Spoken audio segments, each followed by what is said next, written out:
saaxiibayaal ku soo dhowaada muuqaalkeenna maanta. Sheekada filimkeenna waxay ku bilaabanaysaa iyadoo raadiyaha laga sheegayo in duufaan xooggan ay ku soo wajahan tahay magaalada. Qof kasta oo muwaadiniinta ka midana waxaa loo sheegay daaqadaha gurigiisa inuu alwaaxyo ku dhajisto.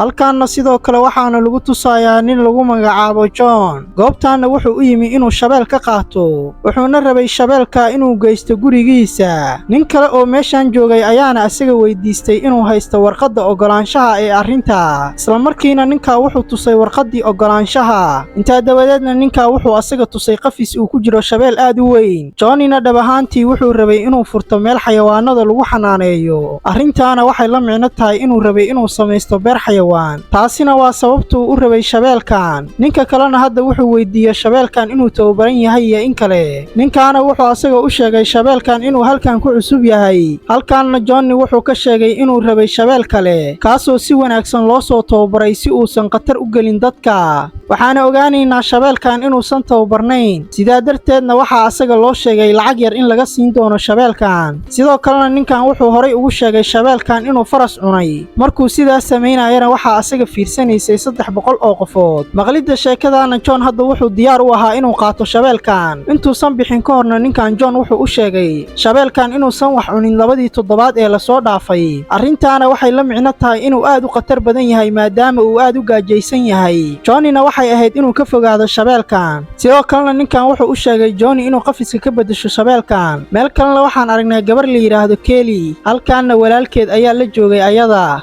laakiin Johnny dhab ahaantii wuxuu ahaa ninka hooyadeed qabay. Labadoodana asaga ayay la noolaayeen. Inkastoo gabadhan ay mar walba daryeeli jirtay walaalkeed ka yar, haddana gabadhan waxay rabtay inay ayadu jaamacad gasho. Arrintaa darteedna hadda waxay rabtay walaalkeed inay geyso xarunta lagu xanaaneeyo carruurta. Waxayna kaloo rabtay inay halkaa uga tagto asaga. Sidoo kalena meeshan ayay ku macsalaamaysay walaalkeed. Isla markii ay macsalaamaysana wuxuu bilaabay inuu ooyo. Sidoo kalena wuxuu bilaabay inuu aad u qayliyo. Laakiin naagtii meeshan joogta ayaa aamusisay asaga. Isla markiina gabar kale ayaa timid meeshan. Marwadana waxay u sheegtay akoonkeeda inay lacag kala baxday Kelly. Sababtoo ah cilad ayaa ka jirta akoonkeeda. Isla markiina Kelly waxay wacday John si uu lacag u siiyo ayada. Halka Johnna uu hadda guriga ku soo laabtay asagoo shabeel wata. Goobtaanna waxaa joogay shaqaalayaal badan kuwaasoo guriga ku sugaya asaga. Markay ninkan arkeenna dhammaantood hadda waxay bilaabeen shaqadooda inay qabsadaan. Dhinaca kalena waxaan ogaanaynaa shabeelkan inuu ahaa mid aad u khatar badan.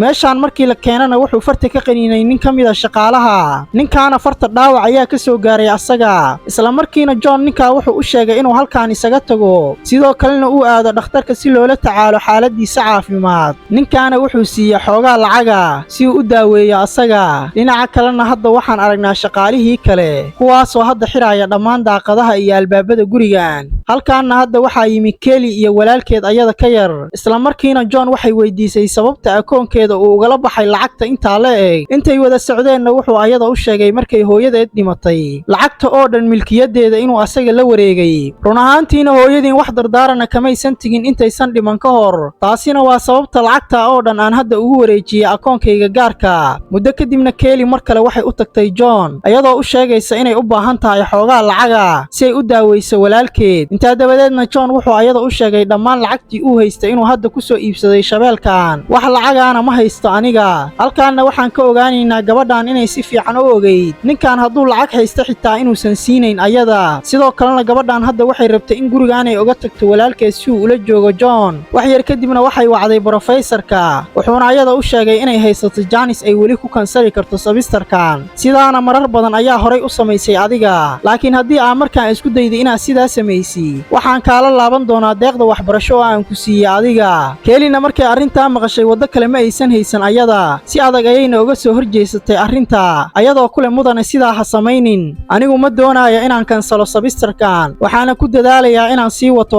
waxbarashadayda. Dhacdada kadibna Kelly walaalkeed waxay geysay sariirta si uu u seexdo asaga. Intaa kadibna ayadana waxay aaday qolkeeda si ay u seexato. Habeenkaana waxay ku riyootay ayadoo garaacaysa walaalkeed. Cabsidaa darteedna isla markiiba way soo kacday. Sidoo kalena isla waqtigaaba dibadda meeshan waxaa ka dhacaya duufaan aad u xooggan. Halkaanna waxaan ku aragnaa doonaa nin joogay bannaanka gurigan kaasoo wejigiisa uusan muuqan qofkaana shabeelkii halista badnaa ayuu ku soo dhex fasaxay gurigan dhinaca kalena maadaama ay hadda dhacaysay duufaan xooggan keeli waxay rabtay inay u tagto walaalkeed si ay u soo ogaato xaaladiisa markay tagtay qolkiisana waxay ogaatay inuu nabad qabo asaga isla markiina markay rabtay inay ku soo laabato qolkeeda waxay heshay John warqad uu u qoray ayada taasoo uu ugu sheegayo inuu aaday dukaanka intaa kadibna keeli waxay aaday dhanka talaajada si ay meesha biyo ogala soo baxdo laakiin intay biyaha cabaysa waxay aragtay shabeel ka sii degaya jaranjarada kaasoo hadda u socda dhanka qolkeeda markay arrintaa aragtana aad bay u baqda ayada isla markiina waxay gashay qol meesha ka dhawaa albaabadii ayayna soo xirtay marka horena waxay rabtay inay bannaanka uga baxdo gurigan si ay nafsadeeda u badbaadiso ayada si ay arrintaa u samaysana waxay rabtay inay ka baxdo daaqada qolkeeda laakiin waxay aragtay daaqadihii gurigan oo hadda wada xiran ayaga dhan dhammaantoodna maalin ka hor waxaa lagu dhisay safiitooyin aad u adag si uusan roobka xooggan uusan u soo gelin gurigan markay aragtay waxa oo dhanna isla markiiba waxay raadisay taleefankeeda laakiin xitaa asaga way weysay hadda intaa kadibna waxay bilowday in gurigan ay ka dhex baarto taleefankeeda balse ma aysan helin ayada intaa kadibna waxay isku dayday inay wax ka wacdo laynka guriga laakiin wuu u shaqayn waayay duufaanta jirta awgeed intaa dabadeedna waxay bilowday inay raadiso walaalkeed markay qolkeeda tagtana halkaa way ka weysa asaga intaa wixii ka dambeeyana waxay bilowday inay si aada u raadiso taleefankeeda laakiin weli way weysanayd dadaal badan kadibna waxay ku guulaysatay inay hesho asaga isla markiina waxay wacday lambarka gargaarka degdega si loo caawiyo ayada laakiin maadaama hadda duufaano xooggan ay dhacayeen taleefankii ayaa u dhici waayay ayada intaa kadibna waxay wacday John balse taleefankiisa xilligaa wuxuu uga soo dhex tegay gaariga ninkaana wuxuu ku mashquulsanaa cabidda qamrada asagoo hadda aad u sakhraansan gabadhaana markay aragtay waxaanoo dhan waxay aaday dhanka albaabka weyn asagana safiito xooggan ayaa lagu dhejiyey suurtagalna ma ahayn inuu qof meeshan ka baxo si ay u furtana waxay bilowday inay laado albaabka dhinaca kalena shabeelku wuxuu maqlay codka garaacista wuxuuna bilaabay inuu soo aado meesha wax yar kadibna gabadhan waxay gashay mashquul meesha u dhoweyd isla markiina shabeelka asna halkan ayuu yimi laakiin suuligan wuxuu lahaa duleel kore isla markiina waxay ku dhuumatay meesha intuusan shabeelku meeshaan imaan sidoo kalena uu qaban ka hor isla waqtigaana taleefankeedii ayaa ka soo dhacay keeli taleefankaana waxaa ku istaagay shabeelka gabadhan masaakiinta ana sidaa ayuu taleefankeeda ku jabay hadda sidoo kalena dhididkeeda ayaa dhulka ku soo daatay shabeelkuna arrintaa darteed hadda wuxuu bilaabay inuu uriyo ayada isla markiina bahalkan wuxuu ogaaday saqafka musqushan inay ku jirto gabar markuu meesha u soo dhowaadana wuxuu arkay ayada sidoo kalena wuxuu bilaabay inuu weeraro laakiin kor ayay ka sii aaday si ay uga badbaado dugaagan halista badan cabsi daran ayayna dareemaysay wakhtiga sidoo kalena meeshan waxay ku aragtay walaalkeed isla markiina labadooda si wada jira waxay u aadeen qol kale intaa kadibna waxay shidatay laabtoob meesha yaalay waxayna rabtay inay qof internetka kala hadasho si uu ugu waco booliska sidoo kalena ay ula wadaagto xaaladda khatarta badan oo ay ku jirto ayada balse nasiib darra xilligaa xitaa ma uusan shaqaynayn internetka dhinaca kalena shabeelku hadda si lama filaana wuxuu u bilaabay inuu soo jebiyo albaabka qolkii ay ku jireen ayaga markay arrintaa aragtana ayada iyo walaalkeed si halhaleele waxay isugu qariyeen sariirta hoosteeda isla markiina waxay soo qaadatay barafuun waxayna bilowday hareeraha meeshaan inay ku firdhiso si ay shabeelka u marin habaabiso laakiin shabeelku markuu halkan yimi wuxuu arkay ayada isla markiina wuxuu isku dayay inuu cuno sidoo kalena wuxuu isku dayay in sariirta hoosteeda uu asna soo galo labada walaaloodna halkaan ayay isaga carareen waxayna aadeen jikada si ay halkaa isugu qariyaan isla markiina hilib meesha yaalla ayay daawo ugu dartay waxayna u tuurtay shabeelka intaa dabadeedna labadooda waxay isaga tageen meeshan waxayna aadeen qol kale laakiin shabeelka ayaa mar kale arkay ayaga wuxuuna bilaabay inuu soo jebiyo alwaaxii u dhexeeyay ayaga aad buuna ugu dhowaaday ayaga laakiin intuusan qaban ka hor waxay aadeen dhanka kale ee qolka sidoo kalena waxay rabeen inay aadaan qol kale intaa ka horna shabeelka ayaa halkan yimi markay baxayeenna albaabka ayay kor uga xireen sidoo kalena miis ayay u dhigeen asaga intaa kadibna gabadhan waxay bilowday inay jebiso safiitada daaqadda si ay halkan uga baxsadaan ayaga balse kuma guulaysan inay jebiso daaqadda intaa kadibna halkan waxay ka heshay xabad qori isla markiina waxay bilowday inay raadiso qoriga balse kumaysan guulaysan inay qorigaa hesho ayada intaa dabadeedna halkan waxay ka heshay warqad uu caymis ku qornaa ayada iyo walaalkeed markii ay dhintaanna hantidan oo dhan waxaa qaadan doona John sidoo kalena wuxuu heli doonaa lacag caymis oo dheeraada haddana wax walba ayay ogaatay ayada waxayna kaloo isweydiinaysay dhimashadooda wuxuu ka faa'iidayo ninkan sidoo kalena markay ogaatay arrintan inay tahay qorshe loo degay ayaga waxay bilowday inay oyso intaa kadibna alle waxay weydiisatay inuu u gargaaro ayaga isla markiina gabadhan baskoolad ayay meeshan ka heshay ayada intaa kadibna waxay bilowday inay xabad ku cabaysa qoriga